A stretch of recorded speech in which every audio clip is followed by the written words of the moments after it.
Hello. In the traditional motion picture story, the villains are usually defeated. The ending is a happy one. I can make no such promise for the picture you're about to watch. The story isn't over. You and the audience are part of the American dream. You have to be asleep to believe it. Once people figure it out, they're going to do what people everywhere do. They're going to start protesting, and they're going to start revolting. And when that happens, that's when the powers that be feel threatened, and they use the power that they have. Meet the USA's disposable people. Oil soaked and fracked. Food poisoned. Inoculated by tainted vaccines. Fukushima radiation. Trapped by mainstream media propaganda. Spied upon by government. Impoverished. Murdered. A homeless empire created by and destroyed by the U.S. military-industrialist complex. Treated like garbage.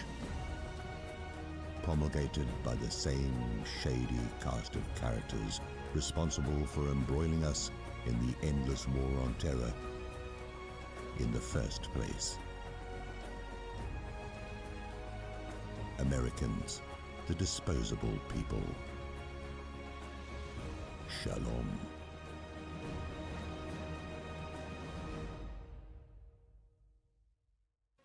You know what capitalism is? Get fucked.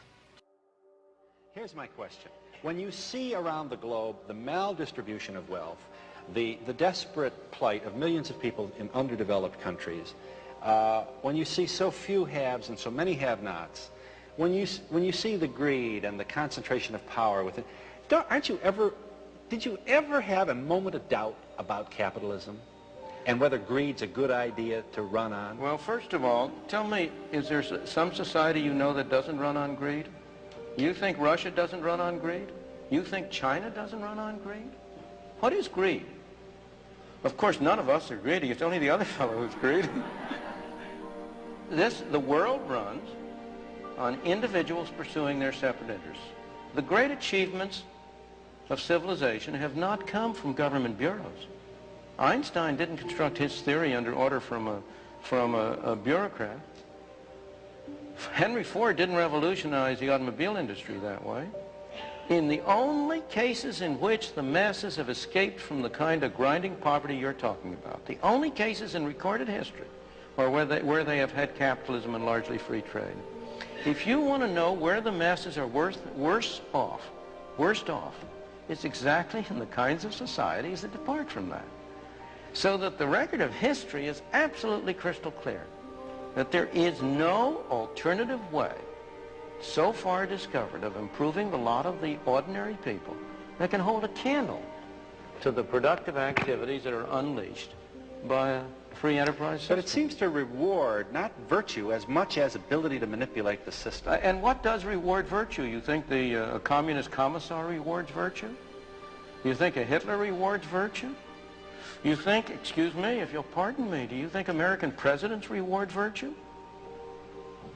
Do they choose their appointees on the basis of the virtue of the people appointed or on the basis of their political clout?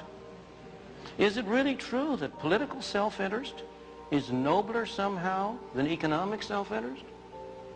You know, I think you're taking a lot of things for granted. And just tell me where in the world you find these angels who are going to organize society for us. Well, I don't even trust you to do that.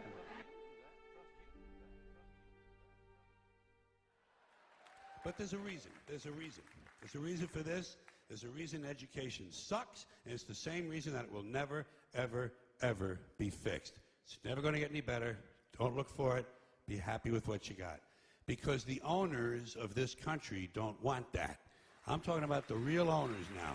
The real owners, the big wealthy business interests that control things and make all the important decisions. Forget the politicians. The politicians are put there to give you the idea that you have freedom of choice. You don't. You have no choice. You have owners. They own you. They own everything. They own all the important land. They own and control the corporations. They've long since bought and paid for the Senate, the Congress, the state houses, the city halls. They got the judges in their back pockets. And they own all the big media companies, so they control just about all of the news and information you get to hear. They got you by the balls. They spend billions of dollars every year lobbying to get what they want. Well, we know what they want. They want more for themselves and less for everybody else. But I'll tell you what they don't want. They don't want a population of citizens capable of critical thinking. They don't want well-informed, well-educated people capable of critical thinking. They're not interested in that. That doesn't help them. That's against their interest. That's right. They don't want people who are smart enough to sit around the kitchen table and figure out how badly they're getting fucked by a system that threw them overboard 30 fucking years ago. They don't want that. You know what they want? They want obedient workers. Obedient workers. People who are just smart enough to run the machines and do the paperwork and just dumb enough to passively accept all these increasingly shittier jobs with the lower pay, the longer hours, the reduced benefits, the end of overtime, and the vanishing pension that disappears the minute you go to collect it. And now they're coming for your Social Security money. They want your fucking retirement money. They want it back so they can give it to their criminal friends on Wall Street. And you know something? They'll get it. They'll get it all from you sooner or later because they own this fucking place. It's a big club, and you ain't in it. You and I are not in the big club. By the way, it's the same big club they use to beat you over the head with all day long when they tell you what to believe. All day long, beating you over the head in their media, telling you what to believe, what to think, and what to buy. The table is tilted, folks. The game is rigged, and nobody seems to notice. Nobody seems to care. Good, honest, hard-working people, white collar, blue collar, doesn't matter what color shirt you have on. Good, honest, hard-working people continue. These are people of modest means. Continue to elect these rich cocksuckers who don't give a fuck about them. They don't give a fuck about you. They don't give a fuck about you. They don't care about you at all, at all, at all. Yeah. You know? And nobody seems to notice, nobody seems to care. That's what the owners count on, the fact that Americans will probably remain willfully ignorant of the big red, white, and blue dick that's being jammed up their assholes every day. Because the owners of this country know the truth. It's called the American dream, because you have to be asleep to believe it.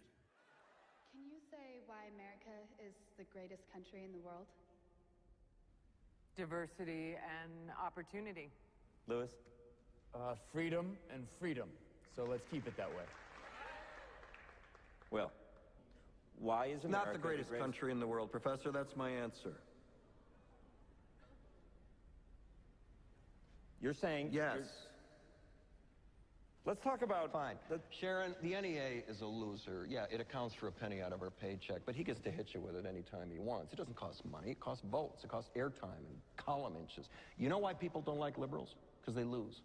If liberals are so fucking smart, how come they lose so goddamn always? Hey. And with a straight face, you're going to tell students that America is so star-spangled awesome that we're the only ones in the world who have freedom?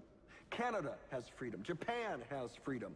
The UK, France, Italy, Germany, Spain, Australia, Belgium has freedom. So 207 sovereign states in the world, like 180 of them have freedom. All right. And yeah, you, sorority girl, just in case you accidentally wander into a voting booth one day, there's some things you should know. And one of them is, there is absolutely no evidence to support the statement that we're the greatest country in the world. We're 7th in literacy, 27th in math, 22nd in science, 49th in life expectancy, 178th in infant mortality, 3rd in median household income, number 4 in labor force, and number 4 in exports. We lead the world in only 3 categories: number of incarcerated citizens per capita, number of adults who believe angels are real, and defense spending, where we spend more than the next 26 countries combined, 25 of whom are allies. Now, none of this is the fault of a 20-year-old college student, but you nonetheless are, without a doubt, a member of the worst generation ever.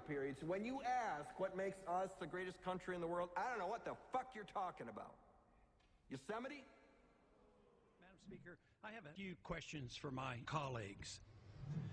What if our foreign policy of the past century is deeply flawed and has not served our national security interests? What if we wake up one day and realize that the terrorist threat is a predictable consequence of our meddling in the affairs of others and has nothing to do with us being free and prosperous? What if propping up repressive regimes in the Middle East endangers both the United States and Israel? What if occupying countries like Iraq and Afghanistan and bombing Pakistan is directly related to the hatred directed toward us?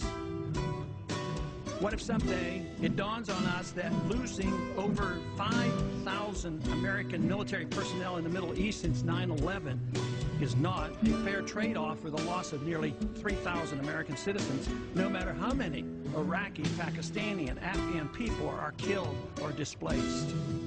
What if we finally decide that torture, even if called enhanced interrogation technique, is self-destructive and produces no useful information, and that contracting it out to a third world nation is just as evil?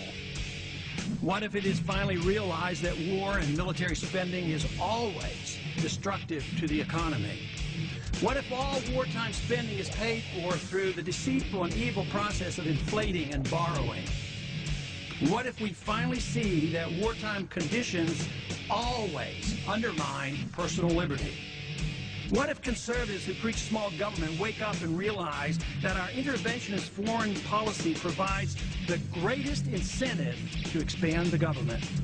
What if conservatives understood once again that their only logical position is to reject military intervention and managing an empire throughout the world?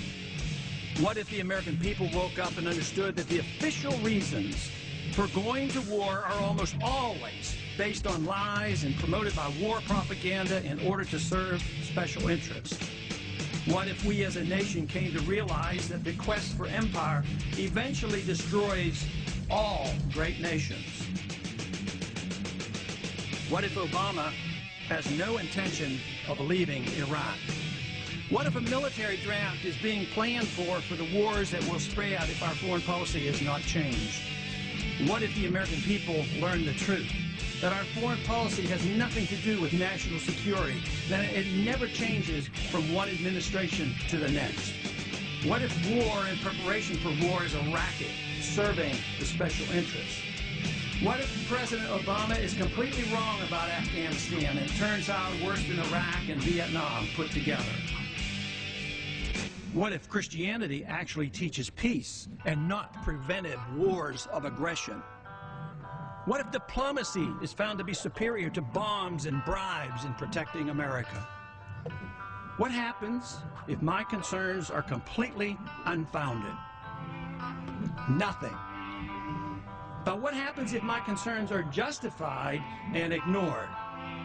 Nothing good. And I yield back the balance of my time.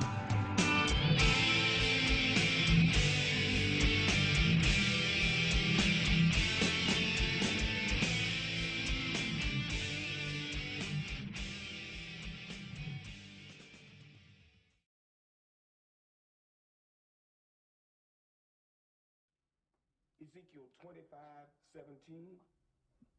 The path of the righteous man is beset on all sides by the iniquities of the selfish and the tyranny of evil men. Blessed is he who in the name of charity and goodwill shepherds the weak through the valley of darkness, for he is truly his brother's keeper and the finder of lost children. And I will strike down upon thee with great vengeance and furious anger those who attempt